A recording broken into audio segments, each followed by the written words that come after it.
আমরা ঠান্ডা মাথায় ভাবি না, ঠান্ডা মাথায় ভাবতে হবে, ধৈর্যশীল হতে হবে। ইন্নামা সাবরু ইনদা সাদামাতিল উলা। বিষ্ণু বলেছেন, বিপদের প্রথম ধাক্কায় যে সবর ধারণ করতে পারে সেই তো সবুর। এজন্য বিষ্ণু দোয়া করতেন, আল্লাহুম্মা জাআলনি সাবুরা, আল্লাহ আপনি আমাকে ধৈর্যশীল বানান। ও জাআলনি শাকুরা, আপনি আমার শুকরগুজার বান্দা বানান। বিশ্বনবীর চেয়ে ধৈর্যশীল, বিশ্বনবীর চেয়ে শুকরগুজার পৃথিবীর কেউ আছে? কথা বলেন। এমন তাবৎ কোনো অত্যাচার নাই যে অত্যাচার বিশ্বনবীর উপর করা হয় নাই। বিশ্বনবী মক্কার জামিনে যখন দাওয়াত দিতে লাগলেন, ওনারে পাগল বলা হতো, বলা হতো তুমি পাগল, বলা হতো মুহাম্মদ একটা কবি, বলা হতো মুহাম্মদ হচ্ছে গণক। বিশ্বনবী যখন রুকু দিতেন, সিজদায় চলে যেতেন, উটের পচা নারী ভুড়ি এনে বিশ্বনবীর কাঁধে ফেলে রাখা হতো। বিশ্বনবীর গলার মধ্যে রশি ধরে টান দেয়া হতো। কয়েকবার বিশ্বনবীর এই ঘাড়ের এই চামড়া ছিঁড়ে গিয়েছে, একবার চাদর টান দেওয়ার কারণে, আরেকবার রশি টান দেওয়ার কারণে। বিশ্বনবী কিছুই বলেন নাই, ক্ষমা করে দিয়েছেন। যেই মক্কার শত্রুরা বিশ্বনবীকে মক্কা থেকে বিতাড়িত করেছেন, এবং যেই রাতে উনি হিজরত করলেন, মাইগ্রেট করলেন, উনি কেঁদে কেঁদে বারবার মক্কার দিকে ফিরে তাকায়, আবার যায়, আবার ফিরে তাকায়, মাতৃভূমির মায়া ছাড়তে পারছেন না। আর বলছিলেন, মক্কা তো আহাব্বুল বিলাদ ইলাইয়া, মক্কা আমার কাছে সবচেয়ে প্রিয় শহর। লাউলা উখরিজতু লামা খরাজতু মিনহা, আমারা যদি বের করে না দেয়া হতো এই শহর থেকে, আমি কোনোদিন এই শহর থেকে বেরোতাম না। এত ভালোবাসতেন বিশ্বনবী মক্কাতুল মুকাররমাকে। ধৈর্যশীল ছিলেন। এত অত্যাচার অনাচারের পরে যখন মক্কা বিজয়ের ক্ষণ আসলো, এই মক্কাকে বিশ্বনবীর করতলগত করে দিল কে? ফাতে মক্কা হলো।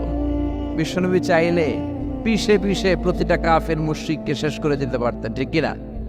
কিন্তু বিশ্বনবী বললেন, লা তাসরিবা আলাইকুমুল ইয়াউম ইযহাবু আনতুমুত তুলাকা। কোনো রিভেঞ্জ চলবে না, আজকে কোনো প্রতিশোধ নাই। একেবারে বড় যুদ্ধাপরাধী যারা, মারাত্মক যারা অফেন্স করেছে, তাদেরকে শাস্তির আওতায় আনা হবে, বাকি সবাইকে আমি ক্ষমা করে দিলাম। In the long history of the world, there is no instance of magnanimity and forgiveness which was showed by our beloved Prophet Muhammad when all of his enemies laid under his feet and he forgave them one and all. পৃথিবীর ইতিহাসে এরকম নজির কোথাও পাওয়া যায় না, যাকে এত অত্যাচার করে বিতাড়িত করা হয়েছে, নির্বাসন দেয়া হয়েছে, হিজরতে বাধ্য করা হয়েছে। তিনি যখন ওই শহরকে আবার বিজয় করলেন, কাউকে আঘাত করলেন না, আগুন জ্বালিয়ে শহরটাকে জ্বালিয়ে দিলেন না, ওদের বংশকে নির্বংশ করলেন না, বরং মুচকি হেসে উনি বললেন, যাও, ক্ষমা করে দিলাম। কি ধৈর্যশীল ছিলেন। আবার দোয়াও করতেন, আল্লাহুম্মা জাআলনি সাবুরা, আল্লাহ আপনি আমার ধৈর্য বাড়ায় দেন। ওয়া জাআলনি শাকুরা, আপনি আমার শুকরগুজার বানান। ওয়া জাআলনি ফি আইনি সাগীরা, আল্লাহ আমার চোখে আপনি আমারে ছোট বানান। ওয়া ফি আয়ুনিন নাসি কাবীরা, আল্লাহ মানুষের চোখে আপনি আমারে বড় বানান। কি মানুষ ছিল, নিজের চোখে নিজে ছোট থাকতে চাইতেন। আমরা নিজের চোখে নিজের বড় মনে করি, এরকম ডাকাইত আছে না নাই? নিজেরাই নিজে মনে করে কত বড় সাহেব, লাট সাহেব। মান তাওয়াদাআ তারাফা, এটা হচ্ছে সুন্নাতুল্লাহি ফিল আরদ। মান তাওয়াদাআ তারাফা, যে নিচে নেমে থাকতে চায়, আল্লাহ ওরা টেনে উপরে উঠা। আর যে খালি উঠতে চায়, হিংসা করে, অহংকার করে উপরে ঠেলতে চায়, ওরা নিচে নামায় দেয় কে? সাইয়েদনা আদমকে আল্লাহ বললেন, আদম সাল্লিমা আলা উলাইকান নাফার লাম্মা খালাকাল্লাহু আদামা ওয়া কানা তুলহু 60 যিরাআন। নিচে নেমে গেলে যে উপরে ওঠে, আর উপরে উঠতে চাইলে যে নিচে নামে। উদাহরণ দেখেন, আদম আলাইহিস সালামকে তৈরির পর আল্লাহ বললেন, আদম সাল্লিমা আলা উলাইকান নাফার, এই ফেরেশতাদের সালাম দাও। কি দাও? দাও, সালাম দাও। কোনো প্রশ্ন নাই, আল্লাহ সালাম দিব কেন? ফেরেশতারা আমারে দিব না কেন? আমি আগে দিব কেন? কথা আছে কোনো? যেই সালাম দিলেন, সালাম দেওয়ার সাথে সাথে ওনার মর্যাদা বাড়িয়ে দিল কে? এত মর্যাদা বাড়ালেন যে নূরের ফেরেশতারা মাটির আদমকে সেজদা দিতে বাধ্য হয়েছে। চিৎকার করে বলেন, ঠিক কিনা? তুমি মাটির আদমকে প্রথম সৃষ্টি করিয়া ঘোষণা করিয়া দিলে শ্রেষ্ঠ বলিয়া, তাই তো নূরের ফেরেশতা করে আদমকে সেজদা, সবার চেয়ে সম্মান দিলে মাটির আদমকে। আল্লাহু আল্লাহু পড়েন, আল্লাহু আল্লাহু তুমি জাল্লে জালালুহু, শেষ করা তো যায় না গে তোমার গুণগান। আল্লাহু আল্লাহু সুবহানাল্লাহ পড়েন। কি সম্মান আল্লাহ বাড়াই দিলেন। আল্লাহ বললেন, আদম আজকে থেকে তুমি আশরাফুল মাখলুকা, তুমি খলিফাতুল্লাহ ফিল আরদ, তুমি পৃথিবীতে আমার খলিফা, ভাইস জেরেন্ট অফ আল্লাহ। আল্লাহর খলিফা, আল্লাহর আহকামগুলো পালনের জন্য ভাইস জেরেন্ট। চুরি করলে হাত কেটে দাও, কার আইন? এই কাজ আদম তুমি দুনিয়াতে যেয়ে করবা। জিনা করলে ডেথ পেনাল্টি, হেড অফ, শিরোচ্ছেদ করে দাও, কার আইন? খলিফা হিসেবে মানুষ এসে করবে। মানুষকে আল্লাহ আশরাফুল মাখলুকাত বানিয়ে দিলে, নিচু হয়েছে বড় বানিয়ে দিলেন। আর শয়তানের অবস্থা কি? শয়তানকে আল্লাহ বললেন সেজদা দে আদমকে। শয়তান যুক্তি দাঁড় করিয়েছে, খালাকতাহু মিন তিন, খালাকতানি মিন নার ওয়া খালাকতাহু মিন তিন। আল্লাহ আপনি আমারে বানাইছেন আগুন দিয়া, কি দিয়া? আগুনের ধর্ম উপরের দিকে উঠছে আর মাটির ধর্ম সে নিচে পড়ে থাকে, আমি কেন সেজদা দেব? শয়তানকে চিরকালের জন্য ইবলিস মালউন, অভিশপ্ত আর জাহান্নামী হিসেবে ঘোষণা দিয়ে দিল কে? এজন্য আপনি ছোট থাকতে চাইবেন, আপনারা বড় বানাবে কে? আর আপনি নিজে যদি বলেন আমি বড়, থাপ্পড় মেরে আপনারা নিচে নামাই দিবে কে? এজন্য বিশ্বনবী দোয়ায় বলতেন, আল্লাহুম্মা জাআলনি সাবুরা ওয়াজআলনি শাকুরা ওয়াজআলনি ফি আইনি সাগীরা ওয়া ফি আ'য়ুনিন নাসি কাবীরা। ও আল্লাহ, আপনি আমারে ধৈর্যশীল বানান, আপনি আমারে শুকরগুজার বান্দা বানান, আমার চোখে আমারে আপনি ছোট বানান, মানুষের চোখে আপনি আমারে বড় বানান। সুবহানাল্লাহ পড়েন। এজন্য সবসময় শুকরগুজার থাকার চেষ্টা করতে হবে। রাজি আছেন তো? যে কোনো মুহূর্তে, যে কোনো পরিস্থিতিতে আমরা শুকরিয়া করব কার? চিল্লায় বলেন কার? আমরা যেন বেশি বেশি আল্লাহ তাআলার শুকরিয়া আদায় করতে পারি। আল্লাহ তুমি তৌফিক দাও। সবাই পড়ি আমিন। উত্তর চান্দোলা হিলফুল ফুজুল ইসলামী সংগঠনের উদ্যোগে আজকের এই তাফসীরুল কোরআনের প্রোগ্রাম। হিলফুল ফুজুল নামটা আমার বড্ড প্রিয়। বিশ্বনবী যখন 15 কিংবা 20 বয়স, কোনো বর্ণনায় এসেছে 15, কোনো বর্ণনায় 20, তখন তিনি একটা ছাত্র সংগঠন করেছিলেন, ইয়াং স্টারদের একটা অর্গানাইজেশন করেছিলেন। ওটার নাম তিনি দিয়েছিলেন হালাফুল ফুদুল। হালাফুল ফুদুল, ওইটারই আমরা বাংলায় কি বলি? হিলফুল ফুজুল। হালাফ মানে শপথ, oath, we take an oath in the name of Allah. আল্লাহর নামে শপথ নেয়ারে বলে হালাফ। আর ফাদিলা, ফাদলুন, এগুলোর প্লুরাল হচ্ছে ফুদুল। ফুদুল মানে ভালো কাজ। ভালো ভালো কাজের উপর বিশ্বনবী যুবকদেরকে একত্রিত করলেন যে মক্কা শহরে কোনো টেন্ডারবাজি চলবে না, কোনো চাঁদাবাজি চলবে না, দুর্বলের উপর সবলের অত্যাচার চলবে না, জালিমের জুলুম চলবে না, হত্যা চলবে না, ধর্ষণ চলবে না, রাহাজানি চলবে না। মক্কা শহরটারে শান্তির শহর বানাতে হবে। যুবকরা এই দায়িত্ব কাঁধে নিয়েছে। কারা? মুরব্বীরা না, যুবকরা। যুবকদের আছে প্রাণ ঢালা উচ্ছ্বাস, অনেক শক্তি। এজন্য যুবকদেরকে ভালো কাজে আসতে হবে। যুবকরা চাইলে এ দেশের চেহারা পাল্টে দিতে পারে। এদেশে যুবক ভোটার আছে কয়জন জানেন? নতুন করে যুবক ভোটার হয়েছে 2 কোটি। কয় কোটি? 2 কোটি না? Can you imagine that? কল্পনা করতে পারেন? They can change Bangladesh, they can change the face of Bangladesh. তারা 56,000 বর্গ মাইলের এই বাংলাদেশের চেহারা পাল্টে দিতে পারে। তাদের অনেক শক্তি। এই জন্য যুবকদের এই শক্তি কাজে লাগাতে হবে। ফেন্সিডিল, গাঁজা, ইয়াবা, হিন্দি সিনেমা, এগুলোর পিছনে দৌড়ানো যাবে, পর্নোগ্রাফির পিছনে ছোটা যাবে। যুবক বয়সে ভয় করতে হবে কারে? চিল্লায় বলেন কাকে? আল্লাহ আমার যুবক ভাইদেরকে তুমি তৌফিক দাও। বিশ্বনবী হালাফুল ফুদুল তিনি গঠন করলেন মক্কাতুল মুকাররমাতে। পুরো মক্কা শহরটা শান্তির শহর হয়ে গেল। সুবহানাল্লাহ। আল্লাহ উত্তর চান্দোলা হিলফুল ফুজুল ইসলামী সংগঠনকে তুমি কবুল করো। আজকের প্রোগ্রামের সভাপতিত্ব করছেন আল্লামা অধ্যক্ষ গোলাম সরোয়ার সাইদি পীর সাহেব, আড়াইবাড়ি দরবার। আমার প্রিয় নানা ভাই, আলোচনা করেছেন, বয়ান করেছেন। আল্লাহ নানা ভাইকে কবুল করো।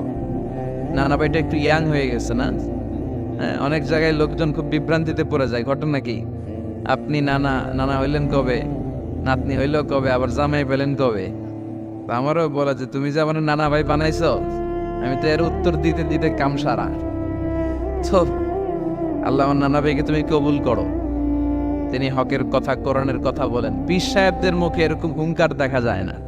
কথা কন, এরা থাকে খানকায়, এদের পেট থাকে বড়। সবার কথা বলছি না, বেশিরভাগ কথা বলেন। এই ভণ্ডামি এই দেশে আসছে না নাই? দো দেল বান্দা কালমা চোরে, না পায় শ্মশান না পায় গোরে, দিন থাকিতে আয়রে পথে ছাইড়া দে ভণ্ডামি, ভণ্ডামি ভণ্ডামি ভণ্ডামি, ছাইড়া দে ভণ্ডামি। আছে না নাই? নামাজ কালাম পড়ে না, ইবলিশ শয়তানের নানা। আছে না? নামাজ নাই, রোজা নাই, নাচানাচি, নাচ গান, গোসল করে না, সারা বছরে করে একবার, ওই গোসল পানি মুরিদরা খেয়ে ফেলায়। আছে না নাই? নামাজ রোজা করে না, ইবলিশ শয়তানের নানা, ধর্মের একখান খুঁটি ধইরা কয়দিন করবা হয়রানি, ভণ্ডামি ভণ্ডামি ভণ্ডামি, ছাইড়া দে ভণ্ডামি। ঠিক কি না?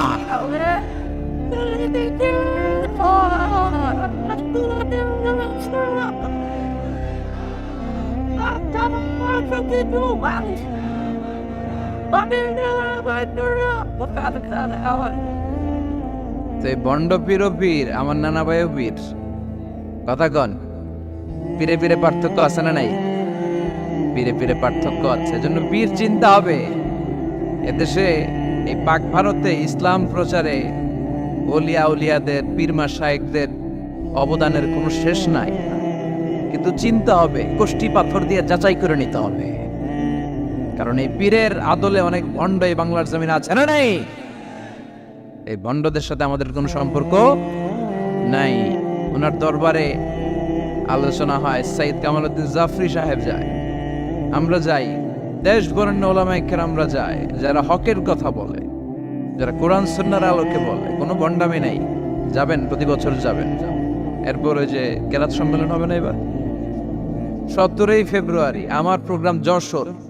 আমাকে অনেক বলেছিল থাকতে পারলে আমিও কোরআন নিয়ে কিছু কথা বলে আসতে পারতাম, শুনে আসতে পারতাম কারিদের তেলাওয়াত। যাবেন আপনারা, দাওয়াত করে দিলাম।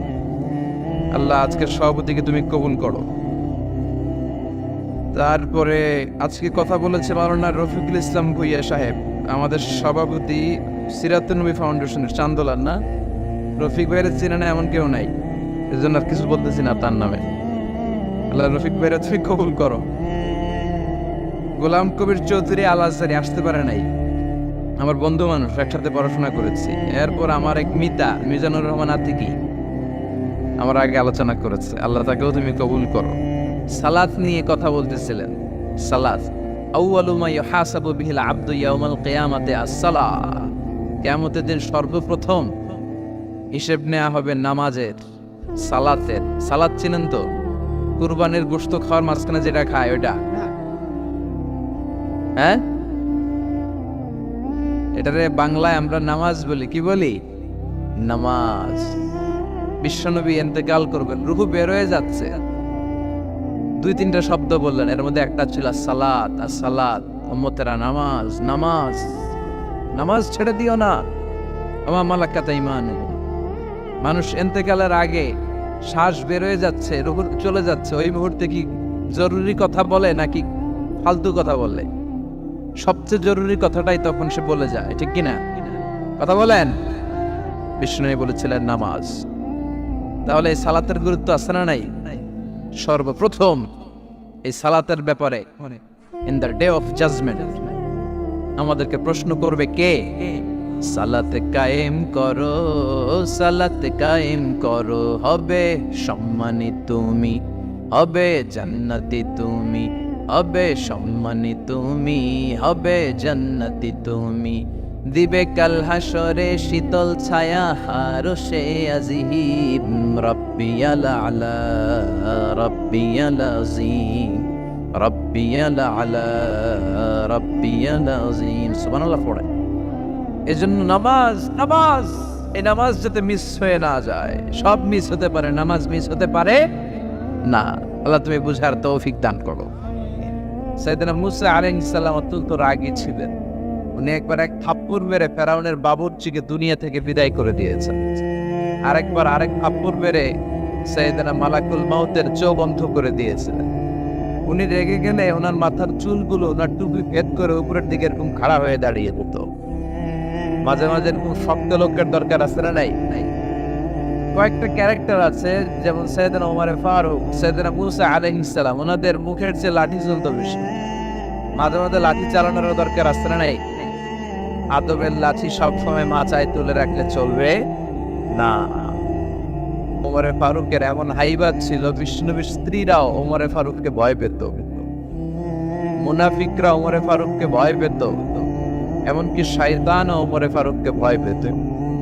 বিষ্ণু বলতেন, ইয়া ওমর মা সালাকা শাইতানু সালিকান ফাজ্জান ইল্লা সালাকা ফাজ্জান গায়রা ফাজ্জিক। ওমর, শয়তান যদি তোমারে কোনো রাস্তা দিয়ে হাঁটতে দেখে, শয়তান ওই রাস্তা রেখে দিয়ে অন্য রাস্তা দিয়ে হাঁটে।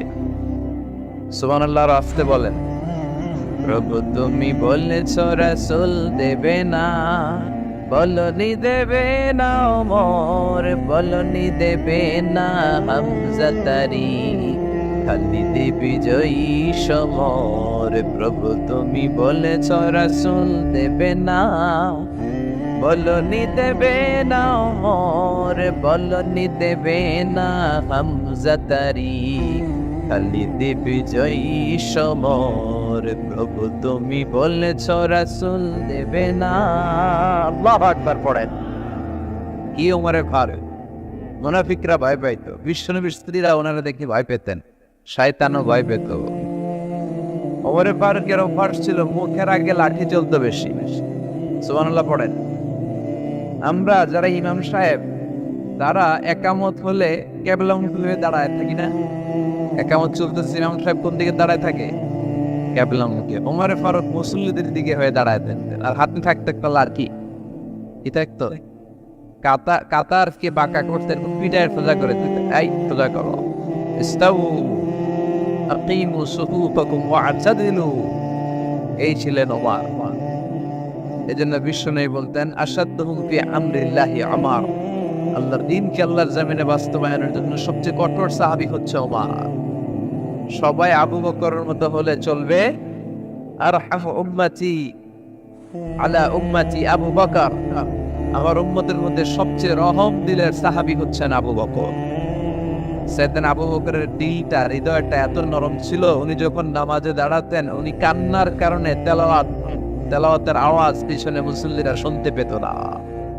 রাজুলুন আসিফ, কোমল হৃদয়ের মানুষ, এত ভদ্র হৃদয়ের মানুষ, এত প্রিয় ছিলেন আল্লাহ তাআলার কাছে। বিশ্বনবী মেরাজ থেকে যখন আসলেন, এসে ঘটনা বর্ণনা শুরু করলেন, আমি মক্কা থেকে ফিলিস্তিন গিয়েছি, ফিলিস্তিন থেকে দূর পাহাড়ে উঠেছি, সেখান থেকে 7 আকাশ পাড়ি দিয়ে আল্লাহর আরশে গিয়েছি, জান্নাত জাহান্নাম দেখেছি, আবার ফজরের আগে ফিরে এসেছি। আবু জাহেল, উতবা, সাইবা, ওয়ালিদ ইবনে মুগিরা জানতে, ওরা কয় এতদিনে একটা পাইছি, একটা ইস্যু পাইছি, এই ইস্যু দিয়া মুহাম্মাদের বিরুদ্ধে যত বদনাম রটানো যায় আমরা রটাবো। সর্বপ্রথম যে ধরছে বিশ্বনবীর সাহাবী আবু বকরকে, যে বলে, আবু বকর দেখো, তোমার বন্ধু এতদিন যা বলতো মেনে নিতাম, আজকে সে কি বলে, সে তো পুরো পাগল হয়ে গিয়েছে। নাউজুবিল্লাহ পড়েন। যেখানে মক্কা থেকে ফিলিস্তিন যেতে লাগে 15 দিন, ফিরে আসতে লাগে 15 দিন, যেতে আর আসতে লাগে 1 মাস, সে নাকি মাঝরাতে উঠে বাইতুল মুকাদ্দাস গিয়েছে, নবীদের নিয়ে ইমামতি করেছে নামাজের, আরো সে গিয়েছে, জান্নাত জাহান্নাম দেখেছে, আবার নাকি ফজরের আগে চলে এসেছে। এটা কেমন পাগলামির কথা বলো তো? সাইয়েদনা আবু বকর বললেন, আমার রাসূল কি আসলেই এই কথা বলেছে? আবু জাহেল, উতবা, সাইবা বলে, হ্যাঁ, তোমার নবী, তোমার মুহাম্মদ এই কথাই বলেছে। সাইয়েদনা আবু বকর বলেন, বিশ্বনবী যদি এটা বলে থাকেন তাহলে বিশ্বনবী সত্য বলেছে। আমার নবী বলে থাকলে সত্য বলেছে, তিনি মিথ্যা বলতে পারে? আস-সাদিক আল-আমিন, সত্যবাদী, the trust over the personality, সবচেয়ে বিশ্বাসী মানুষ, তিনি কখনো মিথ্যা বলতে পারে? বিশ্বনবী বললেন, আবু বকর আনতা লাস্তা আবু বকর ফাকাত, তুমি আজকে থেকে শুধু আবু বকর নও, আজকে থেকে মিনাল ইয়াউম আনতা আবু বকর as-সিদ্দিক, তুমি আজকে থেকে সত্যবাদী আবু বকর। সেদিন থেকে তিনি সিদ্দিক উপাধি পেয়েছেন।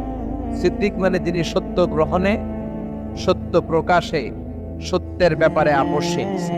সুবহানাল্লাহ পড়েন। কিন্তু সাইয়েদনা আবু বকর ছিলেন তুমুল হৃদয়ের অধিকারী, তার বিপরীতে সাইয়েদনা ওমর ফারুক ছিলেন শক্ত হৃদয়ের অধিকারী।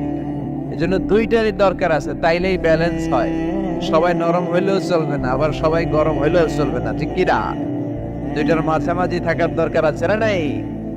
এজন্য মারামারি করতে পারবেন, কিন্তু এটা করতে হবে ইসলামের পক্ষে। কথা বলেন। আল্লাহ বলে ফাদরিবু ফাওকাল আনাক, গারের উপরে মারো, ওয়াদরিবু মিনহুম কুল্লা বানান, আর গিরায় গিরায় মারো। কোথায় মারতে হবে? গারের উপরে আর গিরায় গিরায়। তবে এটা নিজেদের মধ্যে এই মারামারি করলে চলবে না। ইসলামকে প্রতিষ্ঠা করার জন্য, কালেমার বাণীকে সুউচ্চ করার জন্য যদি মারামারিরও প্রয়োজন হয়, আমরা মারামারি করতে রাজি আছি না?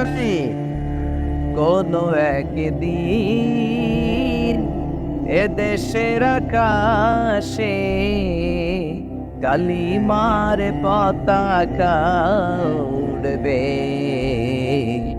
সেদিন সবাই খোদাই বিধান পে দুঃখ বেদনা ভুলবে। কোন একদিন এ দেশের আকাশে কালিমার পতাকা উড়বে,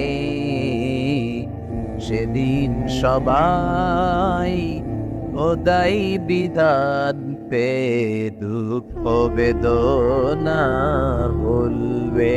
ঠিক না? এটা আমাদের স্বপ্ন। আমরা কালিমাকে বিজয়ের আসনে দেখতে চাই। আর মুমিনকে বিজয় দান করে কে? চিল্লায় বলেন কে?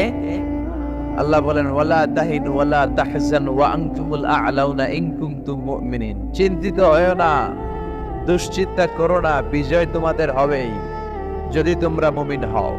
তবে ঈমানটা হতে হবে পাক্কা ঈমান। কথা বলেন।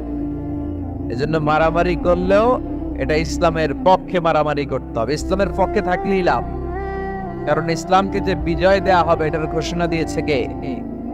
ওরা চায় মুখের ফুৎকারে ইসলামের বাতিকে নিভিয়ে দিতে। আল্লাহ বলে, কিয়ামত পর্যন্ত আমি ইসলামের বাতিকে জ্বালিয়ে রাখবো। Up to the day of judgment ইসলামের আলো জ্বলতেই থাকবে, কেউ এটাকে থামাতে পারবে?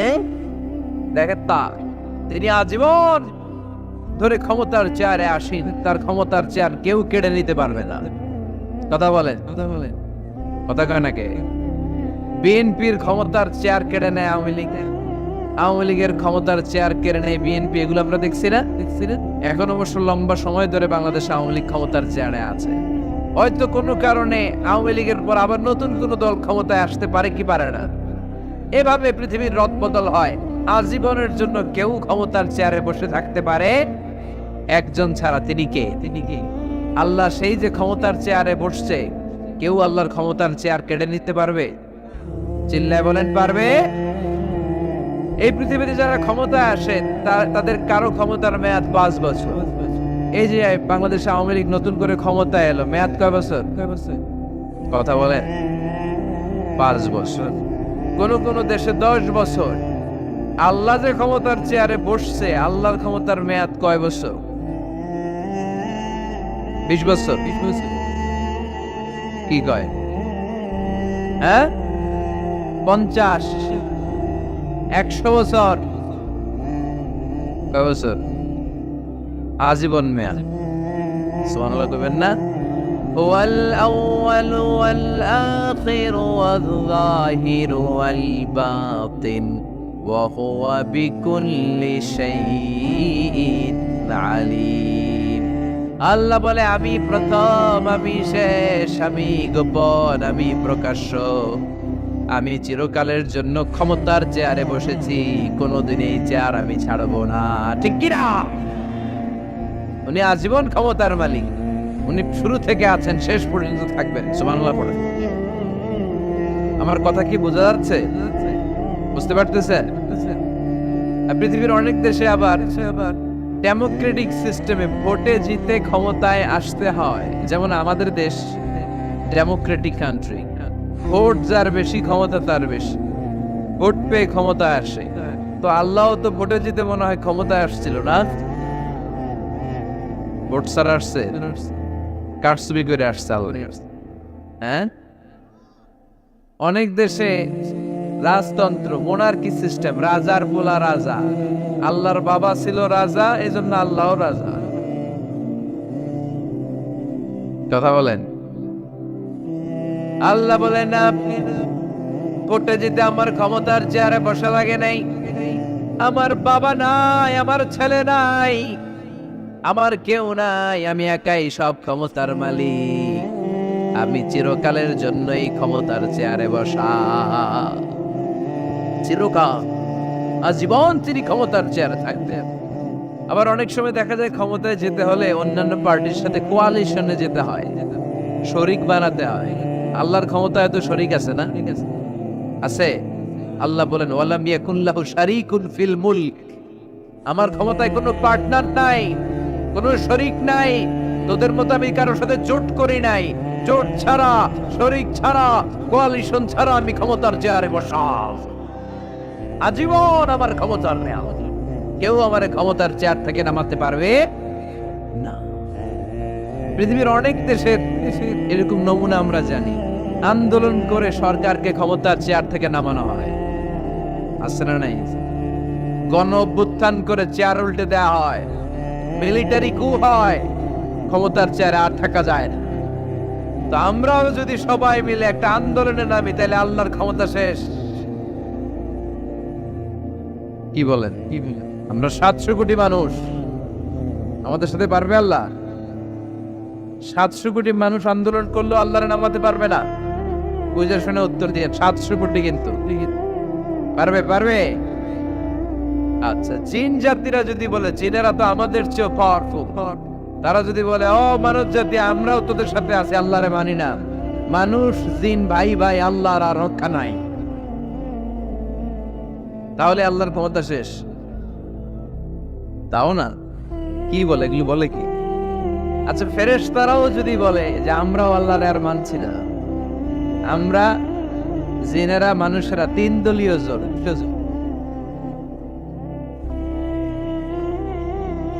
3 দলীয় জোট হলেও পারবে না। আল্লাহ বলে গোটা বিশ্বের সবাই মিলে যদি আমার বিরুদ্ধে আন্দোলনে লেগে যাস, আমার ক্ষমতার 1 ইঞ্চিও কমাতে পারবি না। এজন্য রব্বুল আলামিন বলেন তাবারাকাল্লাযী বিয়াদিহিল মুলকু ওয়া হুয়া আলা কুল্লি শাইইন কাদির। সুবহান সেই সত্তা যার হাতে ক্ষমতা, ক্ষমতা কার হাতে? ওয়া হুয়া আলা কুল্লি শাইইন কাদির, তিনি সব বিষয়ের উপর ক্ষমতাবান। তিনি কে? তিনি চাইলে পাহাড়কে দরিয়া করতে পারে, তিনি চাইলে দরিয়াকে পাহাড় করতে পারে, তিনি চাইলে ধনীকে গরিব করতে পারে, গরিবকে ধনী করতে পারে, তিনি চাইলে সম্মানিতরে অপমানিত করতে পারে, আবার চাইলে অপমানিতরে সম্মানিত করতে পারে। তিনি কে? ফাআলুল লিমা ইউরিদ, তিনি যা ইচ্ছা তাই করতে পারেন, তার কাছ থেকে জবাবদিহিতা করার কেউ নাই, তিনি সবার কাছে জবাবদিহি চায়। চিল্লায় কোন ঠিক কিনা? সে আল্লাহ বললেন সুবহান সত্তা যার হাতে ক্ষমতা, তিনি সব বিষয়ের উপর ক্ষমতাবান। এজন্য আমাদের মনে রাখতে হবে আমাদের কোনো ক্ষমতা নাই, ক্ষমতার মালিককে। আর কোনদিন বাগেরহাটের ভাইয়েরা, জনগণ সকল ক্ষমতার উৎস, এই কথা বলবেন? মনে থাকবে? থাকবে। তাহলে আওয়াজ করে বলেন তো, সকল ক্ষমতার উৎস কে? সবকিছু করতে পারে কে? সব ক্ষমতার মালিক আল্লাহ। অনেক কথা আল্লাহ 30 আয়াতে বললেন, কয়টা বলবো? কিছু দূর যে আল্লাহ বলা শুরু করলেন, ওয়ালাকাদ যায়্যানাস সামাআদ দুনিয়া বিমাসাবিহা ওয়া জাআলনাহা হুজুমাল লিশায়াতিন। সুবহানাল্লাহ পড়েন। আল্লাহ বললেন আমি নিকটবর্তী আকাশটারে তারা দিয়ে, আলো দিয়ে, মোমবাতি দিয়ে আলোকিত করেছি। I have beautified the closer skies with light and candles. আমি তারা দিয়ে নিচের আকাশটাকে সুশোভিত করেছি। তারা দিয়ে আমাদের আকাশটারে, মহাশূন্যটারে সুশোভিত করেছে কে? তারা চেনেন? চেনেন না? খালি আকাশের দিকে রাতে তাকালে কি দেখা যায়? তারা। রাতের বেলা তারার মেলা।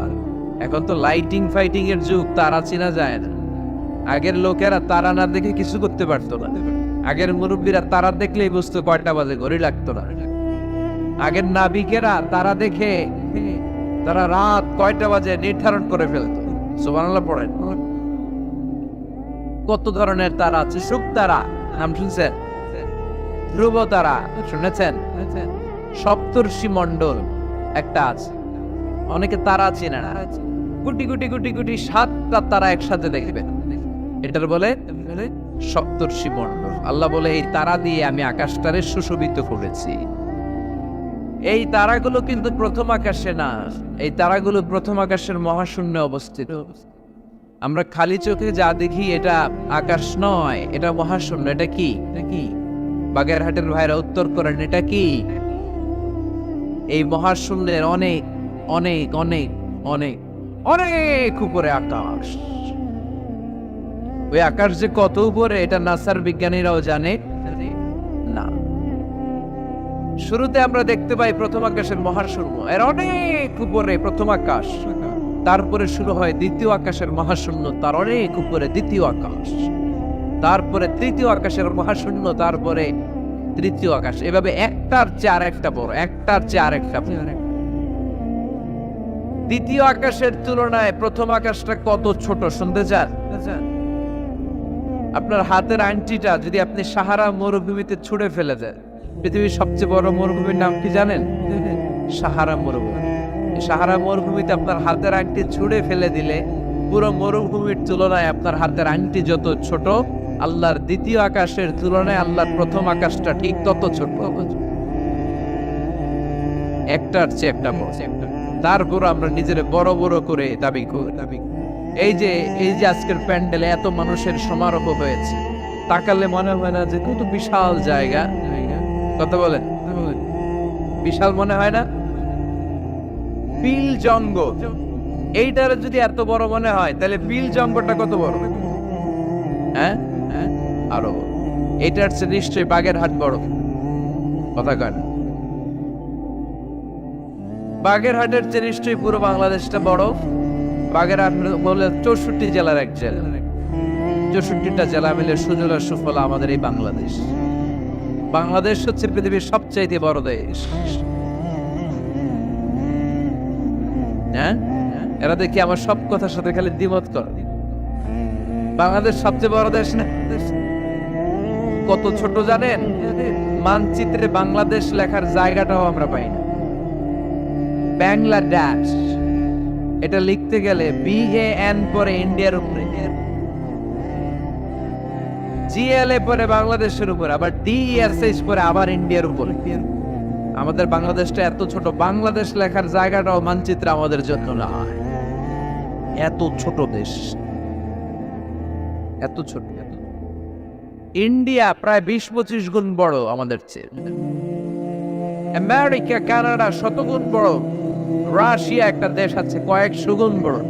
এরকম 200টা বিশাল দেশ মিলে পৃথিবী, 200টা দেশ মিলে পৃথিবীর 30 ভাগ, বাকি 70 ভাগ শুধু পানি। বাকি 70 ভাগ কি? স্থল আর জল মিলে আমাদের পৃথিবী।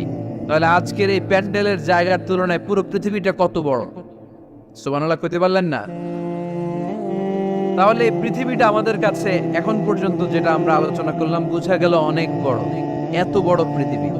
কিন্তু আমরা শুনতে পাই যে সূর্যটা আমরা দেখতে পাই দিনের বেলা, ওই সূর্যটা নাকি এই বিশাল পৃথিবীর চেয়ে 13 লক্ষ গুণ বড়। চিন্তা করতে পারেন? খালি তো মাথা নাড়াইতেছেন। আসলে কি আমরা চিন্তা করতে পারি? 13 লক্ষটা পৃথিবী সূর্যের মধ্যে রেখে দেওয়ার জায়গা করে দিয়েছে কে? 9,30,00,000 মাইল দূরে সূর্য 8 মিনিট 18 সেকেন্ড সময় নিয়ে নেয় আলো পৌঁছাতে। এত বিশাল সূর্য। তার মানে কি সূর্যটাই সবচেয়ে বড়? এর চেয়ে অনেক বড় বড় তারা আছে। সূর্যের পরে পৃথিবীর সবচেয়ে কাছের তারার নাম প্রক্সিমা সেন্টরাই। গুগল করলে দেখবে যে কত তারা। এরপরে আলফা সেন্টরাই এ, আলফা সেন্টরাই বি, এভাবে তারা শুরু। এটা ক্যারিনা, ব্যাটেলজিউস। যেই সূর্য পৃথিবীর চেয়ে 13 লক্ষ গুণ বড়, ব্যাটেলজিউস নামে একটা তারা আছে। ওই তারা সূর্যের চেয়ে 33 কোটি গুণ বড়। তার মানে কি ব্যাটেলজিউসই সবচেয়ে বড় তারা? এটা ছোট্ট সাইজের তারা। এইটার চেয়েও কত হাজার কোটি গুণ বড় তারা যে মহাশূন্যে আছে তার কোন ইয়ত্তা আমাদের নাই। এরকম হাজার হাজার billion trillion zillion billion octillion তারা মিলে আমাদের এই গ্যালাক্সিটা গঠিত। আমাদের গ্যালাক্সির নাম মিল্কি ওয়ে। আমাদের গ্যালাক্সির নাম শুনছেন না? বিজ্ঞানে আমরা পড়ছি না? আমাদের গ্যালাক্সির নাম মিল্কি ওয়ে। আমাদের গ্যালাক্সির পরে আমাদের সবচেয়ে কাছের গ্যালাক্সির নাম অ্যান্ড্রোমেডা। কি নাম? আমাদের গ্যালাক্সি থেকে অ্যান্ড্রোমেডাতে পৌঁছতে 2.5 মিলিয়ন লাইট ইয়ার লেগে যাবে যদি লাইটের গতিতে আমরা ছুটি। 2.5 মিলিয়ন লাইট ইয়ার। 1 মিলিয়নে 10 লাখ, 2.5 মিলিয়নে 25 লক্ষ লাইট ইয়ার। এই পৃথিবীতে সবচেয়ে দ্রুতগামী যে জিনিসটার আবিষ্কার হয়েছে সেটার নাম আলো। সেটার নাম সবাই বলে আলো সবচেয়ে দ্রুত ছোটে। কত দ্রুত জানেন? 1 সেকেন্ডে 1,86,000 মাইল বেগে ছোটে। 1 ঘন্টায় না, 1 মিনিটে না,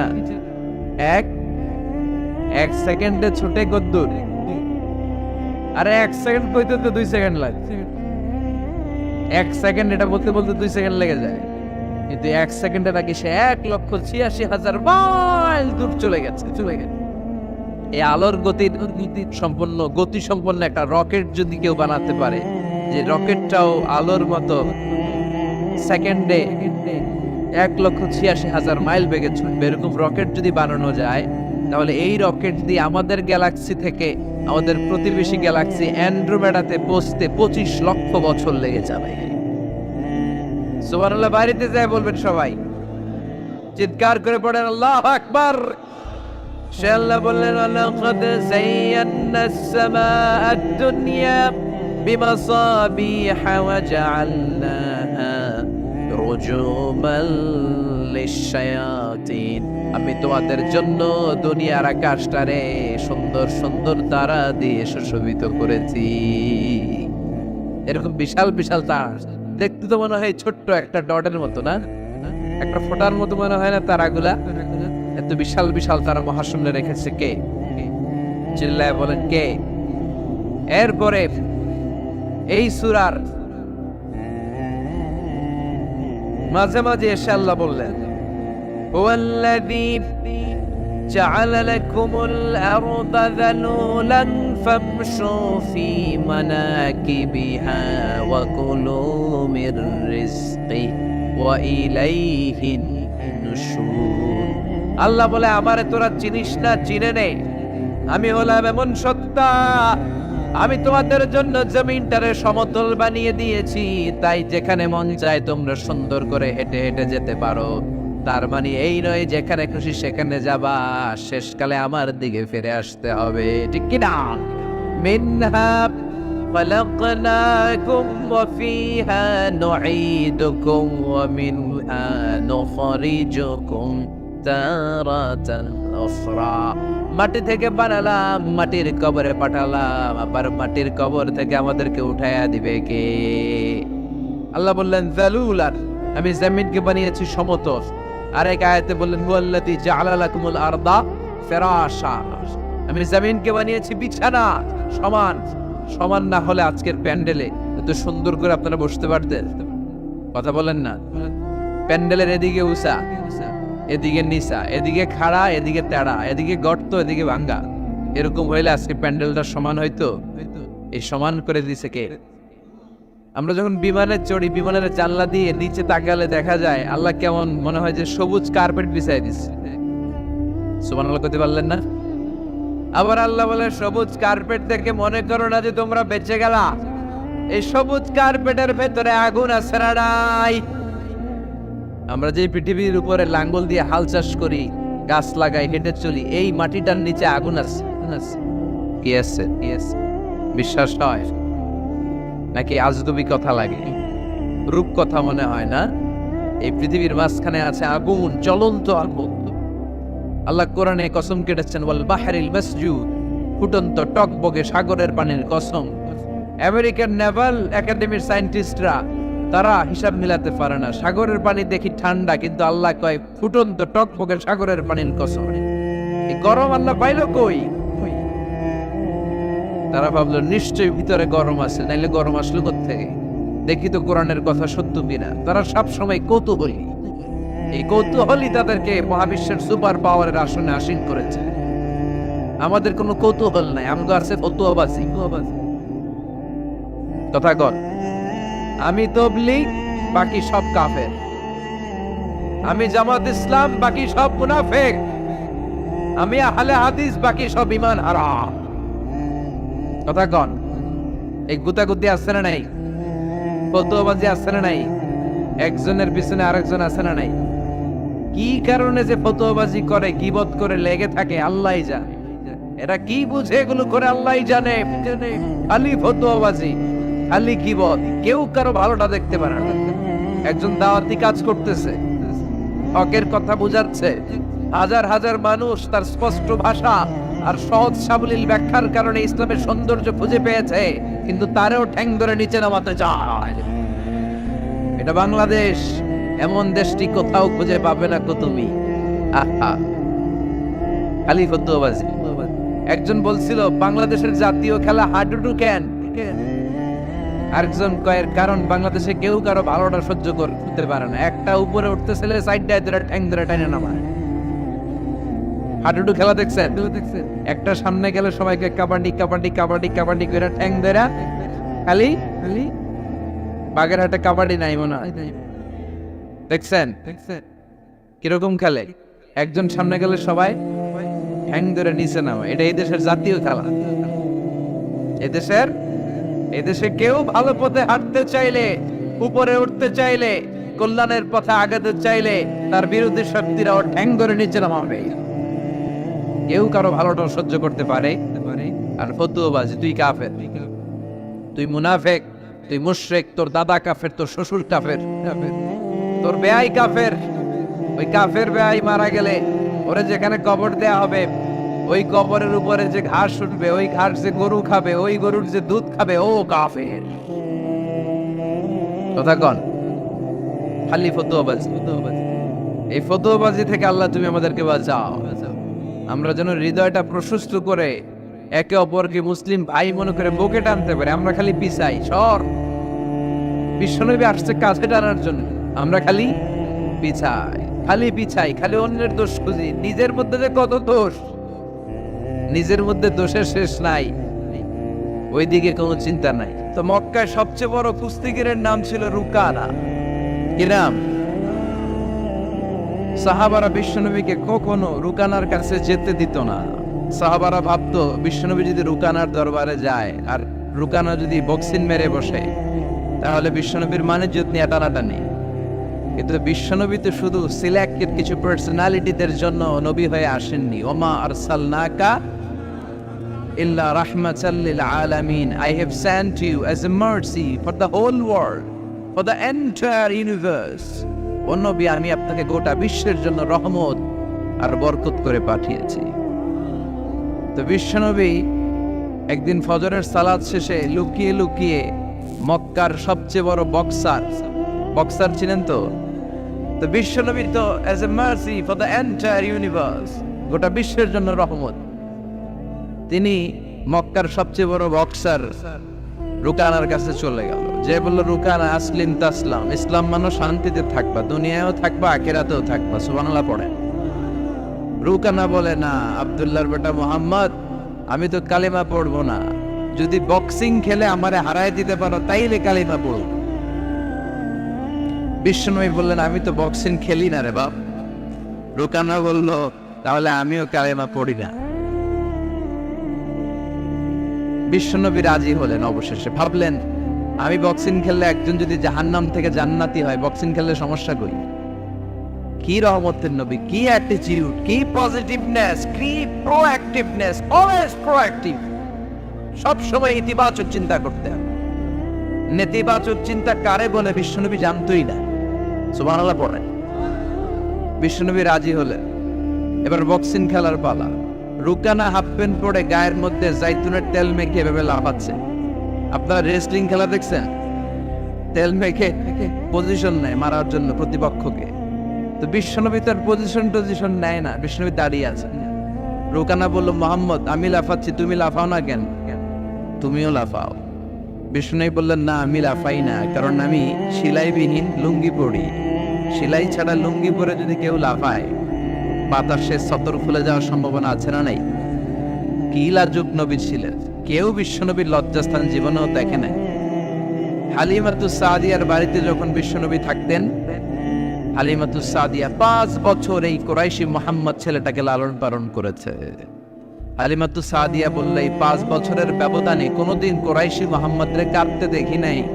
ক্ষুধা পেলেও ছেলেটা কাঁদতো না, ব্যথা পেলেও কাঁদতো না, শুধু লজ্জাস্থানের জায়গা থেকে কাপড়টা সরে গেলে শিশু মুহাম্মদ চিৎকার দিয়ে উঠত। এবার মারামারির পালা। রুকানা বলে, মোহাম্মদ তুমি মারো। বিশ্বনবী বললেন, তুই মার, কারণ আমি মারলে ওই মায়ের হজম করার ক্ষমতা তোর নাই। বিশ্বনবীর এক হাতে জান্নাতে 40 জনের শক্তি ঢুকায় দিছে কে? তো বিশ্বনবী মাইট দিলে এটাও হজম করতে পারবে? কথা কন, পারবে না। এখন রুকানাও মারে না, বিশ্বনবীও মারে না, খেলাও শুরু হয় না। বিশ্বনবীও মারে না, রুকানাও মারে না, খেলাও শুরু হয় না। এখন রুকানা বলে, মোহাম্মদ তুমি মারো। বিশ্বনবী মারে নাই, কিন্তু বিশ্বনবী ওনার টান হাত মোবারক, কি নরম হাত, সফটার দেন সিল্ক, সিল্কের চেয়ে নরম ছিল। ওয়াকানা কাফুহু আবিয়াদু মিনাদ দিবাজ, সফটার দেন সিল্ক, রেশমের কাপড়ের চেয়েও বিশ্বনবীর হাতের তালু সফট ছিল। এই হাতটা দিয়ে বিশ্বনবী রুকানার ডান কাঁধে এভাবে টাচ করলেন, মারে নাই, খালি বলছে, রুকানা এত লাফাস কেন? টাচ করার সাথে সাথে রুকানা বেহুশ হয়ে জমিনে পড়ে যায়। সবাই তো অবাক, ঘটনা কি? ঘটনা কি? কি মিরাকেল, কি অলৌকিকত্ব! পানি ঢেলে রুকানারে হুশ ফিরানো হয়েছে। সবাই বলে, রুকানা তুই তো অনেক বড় পালোয়ান, আব্দুল্লাহর বেটা মোহাম্মদ ঘুষিও দিল না, লাথিও মারল না, বেহুশ হইলি কেন? রুকানা বলে, আরে তোরা তো দেখোস নাই, তোরা দেখেছিস মোহাম্মদ হাত দিয়ে ধরেছে, আমার মনে হয়েছে বিশাল পাহাড় এসে কাঁধে চেপেছে। এজন্য ইসলামের অ্যাটিটিউড হচ্ছে ডিফেন্সিভ, আগে মারে না। আল্লাহ বলেন, ওয়া রাব্বাকা ফাকাব্বির, glorify the name of your lord, তোমার প্রভুর নামের বড়ত্বের ঘোষণা দাও। আসলে আমরা আল্লাহর নামের বড়ত্বের ঘোষণা দেই। আমরা ভাগাভাগি করে 3টা তাকবীর পড়ব। প্রথম তাকবীর পড়বেন যারা বিবাহিত আছেন তারা, দ্বিতীয় তাকবীর অবিবাহিত যারা তারা, তৃতীয় তাকবীর সবাই মিলে। রাগ করতেছেন? বিবাহিত কারা কারা আসছেন দেখি তো? মাশাআল্লাহ, আমিও আছি আপনাদের দলে, মশির ভাইও আছে ইনশাআল্লাহ। আতনামান। অবিবাহিত কারা কারা আসছে দেখি, এই এক হাত করে তোল। সংখ্যা বাড়ানোর জন্য 2 হাত তুলতেছে। মাশাআল্লাহ, এরাও কম না, এরাও কম না, স্টেজেও আছে 2-1 জন। আল্লাহ এদেরকে তাড়াতাড়ি ডাবল বানায় দাও। চিন্তা নাই, দেশে আমাদের বোনদের, নারীদের সংখ্যা যেভাবে বাড়তেছে, কপালে 2-3টা করে জুটতে পারে। যদিও এদেশে প্র্যাকটিসটা এভাবে হয় নাই, কিন্তু এটা কিন্তু সুন্নাহ। এটা কি সুন্নাহ? তো আমরা প্রথমে তাকবীর পড়ব যারা বিবাহিত আসছি তারা, এরপরে তাকবীর পড়ব যারা অবিবাহিত আসছি তারা, এরপরে সবাই মিলে। তো আমি লিল্লাহি তাকবীর বললে আপনারা শুরুতে যারা বিবাহিত ভাইয়েরা আছেন তারা তাকবীর পড়বেন। এটার উদ্দেশ্য হচ্ছে আপনাদেরকে একটু প্রাণবন্ত করে তোলা।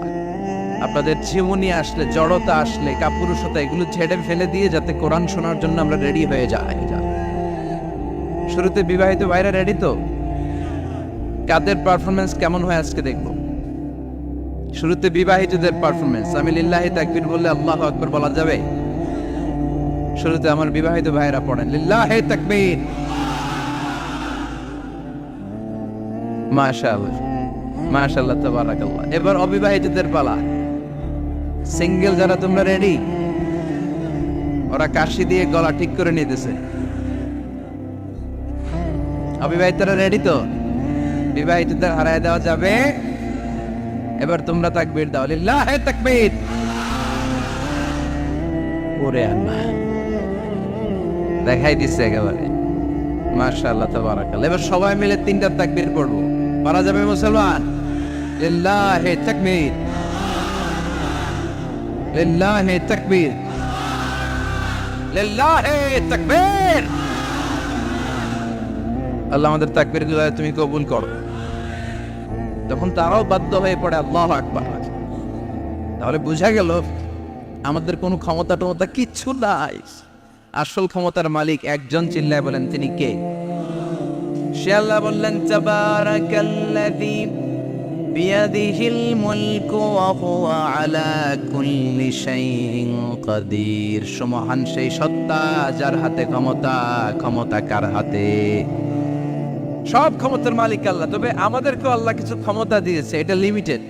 এটা কি? যেমন এই যে মাননীয় প্রধানমন্ত্রী ওনার দল নিয়ে, বাংলাদেশ আওয়ামী লীগ নিয়ে যে ক্ষমতায় আসেন, কয় বছরের মেয়াদে? কোন কোন দেশে ক্ষমতায় আসে 10 বছরের মেয়াদে, আছে না নাই? আল্লাহ আসছে কয় বছরের মেয়াদে? 30 বছর, 40 বছর। আল্লাহর ক্ষমতার মেয়াদ 100 বছর। এরপরে রিনিউ করা লাগবে এটা। কথা বলেন। আল্লাহ বলেন হুয়াল আউয়াল ওয়াল আখির ওয়াল যাহির ওয়াল বাতিন ওয়া হুয়া বিকুল্লি শাইইন আলিম। আমি প্রথম, আমি শেষ, আমি প্রকাশ্য, আমি গোপন। ঠিক কিনা? প্রথমে আল্লাহ আল্লাহ, শেষেও আল্লাহ আল্লাহ, আকাশে আল্লাহ আল্লাহ, জমিনে আল্লাহ আল্লাহ। সবাই পড়েন, প্রথমে আল্লাহ আল্লাহ, শেষেও আল্লাহ আল্লাহ, আকাশে আল্লাহ আল্লাহ, জমিনে আল্লাহ আল্লাহ। নিখিল জাহান গায়ে গুণগান, তার নামে গায় আমরাও গাহি তাআলা।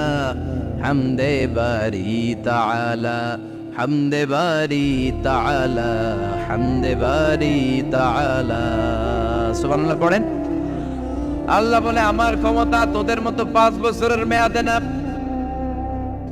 10 বছরের মেয়াদে না, 20 বছর 30 বছরের মেয়াদে না। আমি চিরকালের জন্য ক্ষমতার চেয়ারে বসা। চিরকালীন মেয়াদ, সৃষ্টির সূচনার আগ থেকে তিনি আছেন, অনাদিকাল পর্যন্ত তিনি থাকবেন। তার ক্ষমতার মেয়াদ আনলিমিটেড মেয়াদ। চিৎকার করে বলেন ঠিক কিনা? আবার পৃথিবীর অনেক দেশে দেখবেন ডেমোক্রেটিক সিস্টেমে, আমাদের দেশেও তো গণতান্ত্রিক সিস্টেমে ভোটাভুটির মধ্য দিয়ে ক্ষমতায় আসে না। যাদেরকে ভোট দেওয়া হয় বেশি তারা ক্ষমতায় চলে যায়। আল্লাহ তো ভোটে আসছে ক্ষমতায়। কথা কন তো কেমনে আসছে? কারচুপি করে। কথা বলেন। আল্লাহ ভোটে আসা লাগে নাই, কেউ তাকে ভোট দেয়া লাগে। আবার অনেক দেশে আছে মোনার্কি সিস্টেম, রাজতন্ত্র, রাজার পোলা রাজা। আল্লাহর বাপ ছিল রাজা, এই জন্য আল্লাহ রাজা। কথা বলেন না, আল্লাহ রাজতন্ত্রের সিস্টেমে আসে নাই।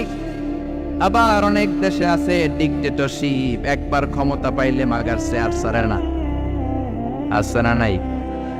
20 বছর 30 বছর চলতেই থাকে, আছে না নাই? আল্লাহকে এই সিস্টেমে আসছে। আল্লাহর ক্ষমতার সাথে পৃথিবীর কারো ক্ষমতার কোনো মিল নাই। চিৎকার করে বলেন ঠিক কি না?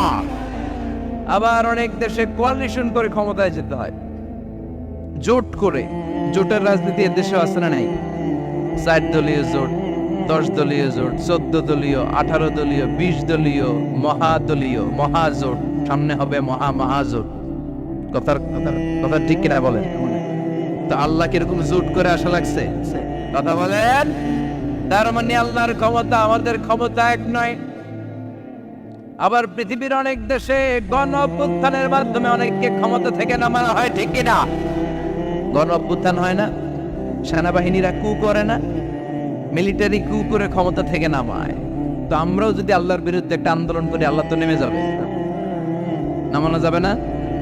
আচ্ছা, আমরা পারলাম না, জিনেরা যদি আমাদের সাথে যোগ দেয়, মানুষ জিন ভাই ভাই, আল্লাহর রক্ষা নাই। কথা বলেন, তাও পারা যাবে না। ফেরেশতারাও যদি কয় আমরাও মানি না, তাইলে তো শেষ আল্লাহর গদি। আল্লাহ বলে গোটা বিশ্বের সবাই মিলে যদি আমার বিরুদ্ধে আন্দোলনে নেমে যাস, আমার ক্ষমতার বিরুদ্ধে যদি মিছিল দেয়া শুরু করে দিস, আমার ক্ষমতার 1 ইঞ্চিও কমাতে পারবি না। সুবহানাল্লাহ বলেন। এজন্য আল্লাহ বললেন তাবারাকাল্লাযী বিয়াদিহিল মুলকু ওয়া হুয়া আলা কুল্লি শাইইন কাদির। সুবহান সেই সত্তা যার হাতে ক্ষমতা, ক্ষমতা কার হাতে? আবার দেখবেন পৃথিবীর অনেক দেশের রাজা সিস্টেম, যেখানে বয়সের ভার যখন নুজ্জ হয়ে যায়, 80-90 বছর বয়স হয়ে যায়, স্বেচ্ছায় ক্ষমতা ছেড়ে দেয়, ছেড়ে দিয়ে রিটায়ারমেন্টে যায়। কথা কন, শোনেন নাই মনে হয়? আছে না নাই? অনেক রাজা স্বেচ্ছায় ক্ষমতা ছেড়ে দিয়ে রিটায়ারমেন্টে যায়, বয়সের ভারে নুজ্জ। তা আল্লাহ তো ওই কবে থেকে ক্ষমতায় বুড়ো হয়ে গেছে না? কথা কন, এখন আল্লাহর চলতে লাঠি লাগে, আগের মতো ক্ষমতা নাই, চোখে সানগ্লাস লাগে, পাওয়ারওয়ালা গ্লাস ছাড়া আল্লাহ মনে হয় দেখে না। কথা কন, যে ফেরাউনকে আল্লাহ সাগরের জলে ডুবিয়ে মারলো, যে নমরুদকে আল্লাহ শেষ করে দিল, যেই কারণকে আল্লাহ শেষ করে দিল, সে আল্লাহ আজও আগের ক্ষমতা নিয়ে আছে রে নাই। এজন্য বিয়াদিহিল মুলক, তার হাতে ক্ষমতা, ওহুয়া আলা কুল্লি শাইইন কাদির। তিনি চাইলে সব করতে পারেন। তিনি রাজারে প্রজা বানাতে পারেন, প্রজারে রাজা বানাতে পারেন, ধনীরে গরিব বানাতে পারেন, গরিবরে ধনী বানাতে পারেন। তিনি সাগরকে মরুভূমি করতে পারেন, মরুভূমিকে দরিয়া করে দিতে পারেন। তিনি কে? ওয়া হুয়া আলা কুল্লি শাইইন কাদির। তিনি যেটা চান সেটাই করতে পারেন। চিল্লায় বলেন ঠিক কি না? এরপর আল্লাহ বললেন আল্লাযী খালাকাল মাউতা ওয়াল হায়াতা লিয়াবলুয়াকুম আইয়ুকুম আহসানু আমালা। ও আল্লাহর আদেশে দেহে ঢুকে আল্লাহর আদেশে বের হয়ে যায়, ঠিক কি না? এই যে ছোট্ট বাচ্চাটার দেহের ভিতরে যে রূহ ঢুকলো, কে দিল? 120 দিনের আগে মানব শিশুর দেহের ভিতরে কিন্তু রূহের ফুৎকার হয় না। সহিহ বুখারীর বর্ণনা 40-40-40, 340-এ কত? কথা বলেন। প্রথম 40-এ থাকে নুতফা, তারপরের 40-এ হয় আলাকা, তারপরের 40-এ হয় মুদগা, sperm drop, blood clot, and then the little flesh. ছোট্ট নাপাক পানি ছিলাম, শুক্রাণু ছিলাম আমরা। কি ছিলাম? শুক্রও ছিলাম না, শুক্রাণু, শুক্রের অণু। 1 ফোঁটা শুক্রের মধ্যে 20 কোটি অণু থাকে। ওই 20 কোটির একটা ছিলাম আমি আর আপনি। সুবহানাল্লাহ, বাড়িতে গিয়ে বললেন। ডিম্ব আমরা ছিলাম না, আমরা ছিলাম ডিম্বাণু। ডিম্বের এই ডিম্বাণু আর শুক্রাণু দুইটা মিলে আল্লাহ আমাদেরকে বানায় ফেললেন জাইগট। সেখান থেকে এমব্রয়ো, তারপরে আস্তে আস্তে ইনিশিয়াল স্টেজগুলো শেষে একটার পর একটা স্টেজ পার করে তিনি আমাদেরকে বানালেন আলাকা। সেখান থেকে মুদগা, আমাদের দেহের ভেতরে তিনি স্কেলিটন ভরে দিলেন, কঙ্কাল, মাথার স্কাল দিলেন, খুলে দিলেন, নাক কান গলা দিলেন, আমার রেসপিরেটরি সিস্টেম চালু করে দিলেন। কত ছোট ছিলাম আমি, ক্ষুদ্র ছিলাম আমি। فَلْيَنْظُرِ الْإِنسَانُ مِمَّا خُلِقَ خُلِقَ مِن مَّاءٍ دَافِقٍ। মানুষের উচিত তার সৃষ্টি প্রক্রিয়ার দিকে নজর করে তাকানো। বাবার পিঠ থেকে সবেগে নির্গত হওয়া পানি দিয়ে মায়ের পেটে তোমারে ঢুকায় দিল কে? নাপাক পানি থেকে ছোট্ট ব্যাঙ্গাচির মতো ছিলাম, জোকের মতো মায়ের জরায়ুর দেয়ালে লেগেছিলাম। সেখান থেকে বড় করতে করতে আমার রেসপিরেটরি সিস্টেম, আমার এয়ারিং সিস্টেম, আমার সব সিস্টেমগুলো তিনি আমার দেহের ভিতরে সেট করে দিল। চিল্লায় কোন সুবহানাল্লাহ। 120 দিনের সার্টেন পিরিয়ড শেষের দিন দেহের ভিতরে রুহের ফুৎকার দিলেন, দেয়া মাত্রই আমার রুহুতে ধপ ধপ ধপ শুরু হয়ে গেছে। ওই যে ধপ ধপ শুরু হয়েছে আজও থামে নাই। এই ধপ ধপ থামলে বাঁচবেন, দম ফুরাইলে আমরা ঠুস হয়ে যাবো, ঠিক কিনা? আরে মানুষ রঙিন ফানুষ, দম ফুরাইলে তবু তো ভাই কারোরই নাই একটুখানি। আরে মানুষ রঙিন ফানুষ, রঙিন ফানুষ, আইরে মানুষ। সুবহানাল্লাহ বলেন। সে আল্লাহ বললেন, গোলাম জীবন আর মরণের মাঝখানে আমি তৈরি করেছি রুহু। পৃথিবীর বিজ্ঞানীরা সব বানাতে পারে, কম্পিউটার বানাতে পারে, প্লেন বানাতে পারে, হেলিকপ্টার বানাতে পারে, রকেট বানাতে পারে, কিন্তু গোটা বিশ্বের সব বিজ্ঞানীরা মিলে কি রুহু বানাতে পারে নাকি? কথা বলেন। গত বছর সোফিয়া নামে একটা রোবট আসছিল না? কথা কন। ওটা মাথা উঁচু করে নিচু করে কথা বলতে চায়, মানুষের মতো হতে চায়। আসলে কি মানুষ? ওটার মধ্যে কি রুহু আছে? রুহু বানাইতে পারবে কেউ? এই রুহু নিয়ে যে কত গবেষণা, মুমূর্ষ রোগীদের উপর গবেষণা চালিয়েছে অনেক। বুলেট প্রুফ গ্লাসের ভিতরে মুমূর্ষ রোগীকে রেখে রেখে তারা চেক করতে চেয়েছে আমেরিকান বিজ্ঞানীরা যে রুহু কোন দিক দিয়ে বের হয়। তারা ওজন করে দেখে মানুষ মরে গেলে কোন লাশের ওজন বেড়ে যায়, কোন লাশের ওজন কমে যায়। যেটাতে কমে গেছে 2 কেজি কমে যায়, তার অবাক। কিরা আগে ছিল 80 কেজি, এখন হচ্ছে 78 কেজি, তার মানে 2 কেজি না, এটাই রুহু। এটাই কি? এটা হচ্ছে গবেষণার ধাপ।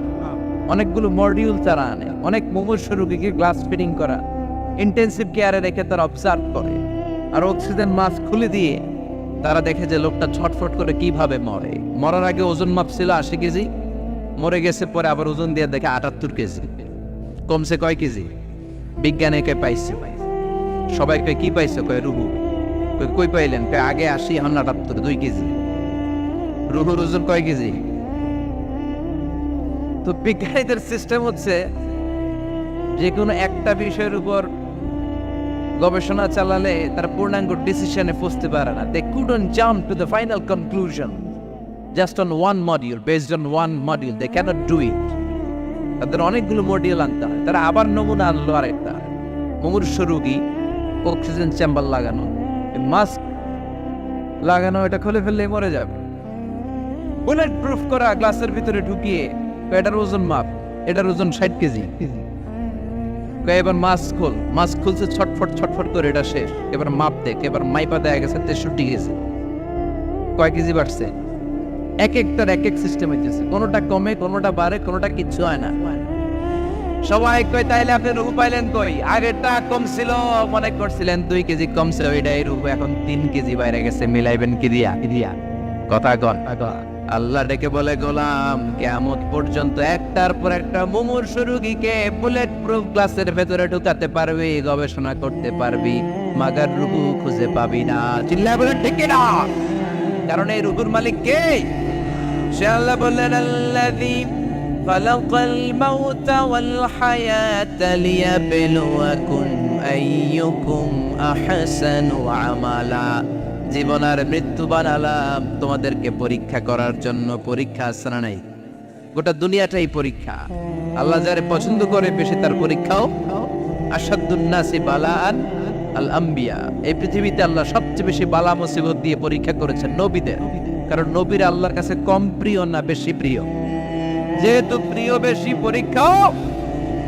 এজন্য মুমিনের উপর যদি পরীক্ষা আসে, মুমিনের উপর যদি অত্যাচার আসে, মুমিনের উপর যদি ধৈর্যের পরীক্ষা আসে, জেল জরিমানা আসে, মুমিন ওইটারে ভয় পায় না। মুমিন ভয় পায় একজনকে। চিল্লায় বলেন তিনি কে? কারণ আল্লাহর ঘোষণা, ওয়ালা তাহিনু ওয়ালা তাহজানু। ঘোষণাটা কার? ভয় নাই, তোদের চিন্তা নাই। আনতুমুল আ'লাউনা ইন কুনতুম মুমিনিন। তোমরাই বিজয়ী হবা যদি মুমিন হও। যদি মুমিন হও। এজন্য ধৈর্যের পরীক্ষা দিতে হবে, আল্লাহর উপর তাওয়াক্কুল করতে হবে, অত্যাচারের জন্য আল্লাহর নামে সহ্য করে যেতে হবে। চিল্লায় বলেন ঠিক কিনা?